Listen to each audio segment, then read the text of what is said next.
Hi everyone, welcome back to my countdown of my top 20 favorite films of all times list. Let's not waste any time, let's get right into number 9.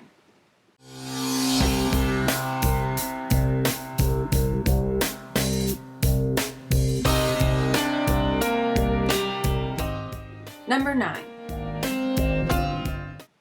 Interstella 5555. As I promised with my Princess Mononoke review, this is the other anime that I have on my list. It is an anime that has no dialogue and is completely told with using the soundtrack from Daft Punk's Discovery album. It was made in 2003 and came out with the animation of Toei Animation, who is pretty much legendary at this point. I remember how I came across it. It was actually at the time I first ran into this specific movie and had first seen the visuals for it. I was into Daft Punk music, and not as much as I am now, but I was aware of who they were, and I was already becoming a fan of their music. Then again, at the time that the film had originally come out, I was only 13 years old.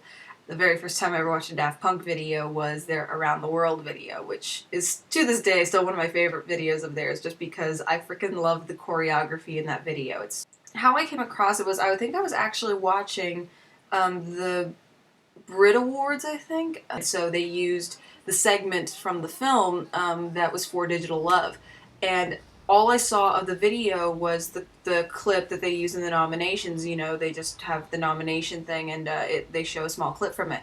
And from that one clip, I wanted to immediately hunt down what this was and watch it and find it. And it actually took me a long time to find it because for the longest time I didn't really figure it out. I wasn't as well versed in terms of using a computer at the time, and for some reason I could never remember who the nominees were. I did not at the time associate that, I could not remember the name for the life of me of the people that were nominated, nor the song or the video or something. So it actually took me a very long time to figure out where this visual was from and where this music video was used.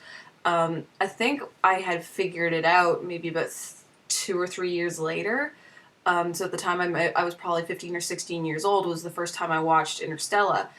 It is probably one of the best examples of film that uses no dialogue and yet is fully capable of getting across everything it needs to get across using just basically a soundtrack and pretty much no sound effects or dialogue. It's amazing how much information they get across through just the animation, through just the music itself. It's just a very well thought out story, and that's the thing I think I like the most about it, is that it's so simple a story, and yet it's well thought out enough that it manages to make its message known, and it manages to get across what it wants to get across. Anime fans I know in general are aware of this film, but for some reason there are a lot of people I know that just in general aren't aware of this film, and I think a lot like Princess Mononoke, this is a type of film that just because it's anime and it's Japanese animation that people might automatically dismiss. Whereas I think that this is a type of film that anyone can get into because it's not limited to a language, especially considering you have the music provided by a French electro pop house duo, and then the animation is from Japan. You know, this is a concept that transcends just language barriers. It's a universal story, and that's kind of what I like about it, is that there's no subtitling, there's no need to feel like there's a culture barrier.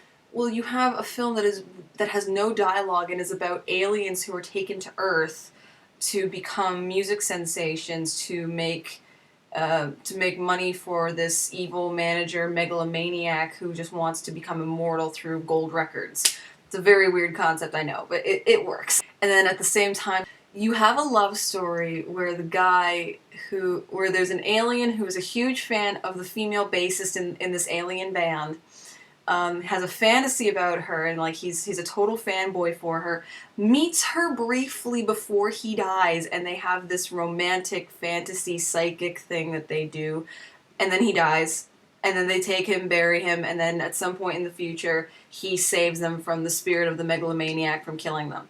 Total span that this guy and the girl in the band spend together on screen is 4 minutes, and I'm sorry to go back to it. Better love story than Twilight.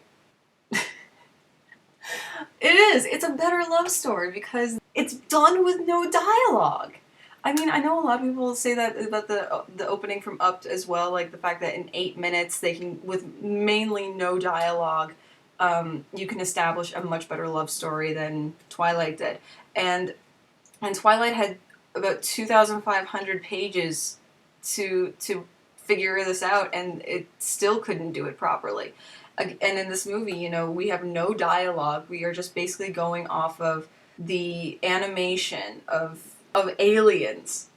You know, they made a love story for aliens, you know, and it still manages to get across a better love story than what Twilight did. This film is just really a tribute to people who I think are who were at the time prototypical Daft Punk fans.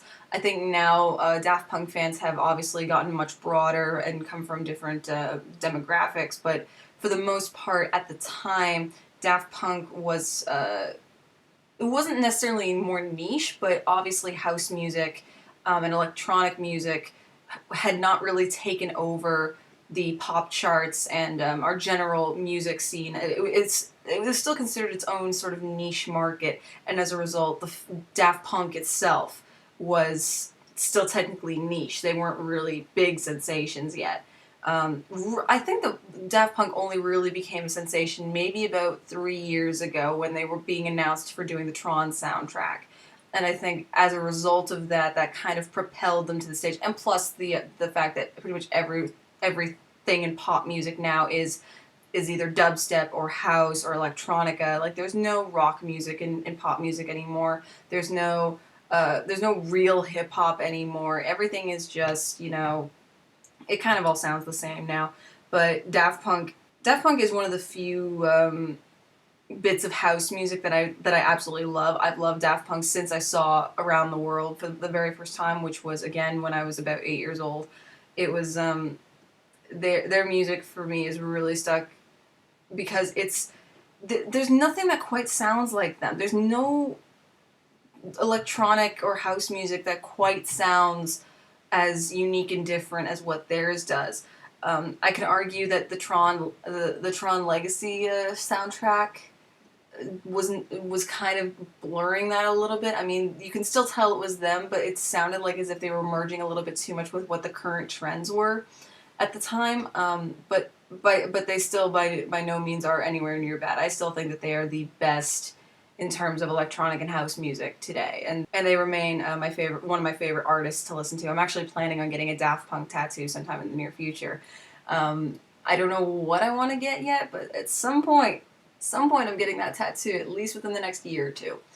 But getting back to the movie, if you're just a person who loves studying the idea of animation and just looking at beautiful animation, along with how hand-drawn animation can work wonders with a really good soundtrack, another movie on my list coming up pretty soon will do something very similar with this, but the fact that you have this ability to tell such a moving story and such an interesting story with no dialogue and just amazing animation is still amazing to me, and it's what really defines why I like the movie so much and why I love putting it on, because there seemed to have been this very conscious vision when going into this, that like each song, like none of the songs on the soundtrack on the album were rearranged. Like they're all still in their original order from when they were on the soundtrack, and through that order came a story.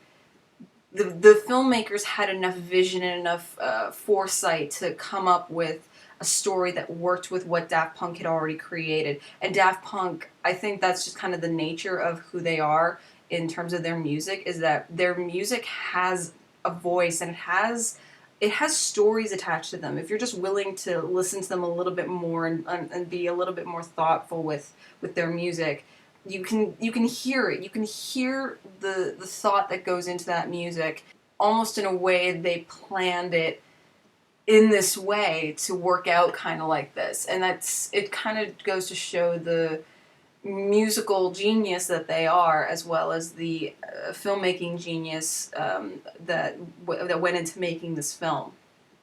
So that's my number 9. Come back tomorrow for number 8 and keep watching to find out what my number 1 favorite film of all time is. Thank you guys so much for watching, and I will see you later.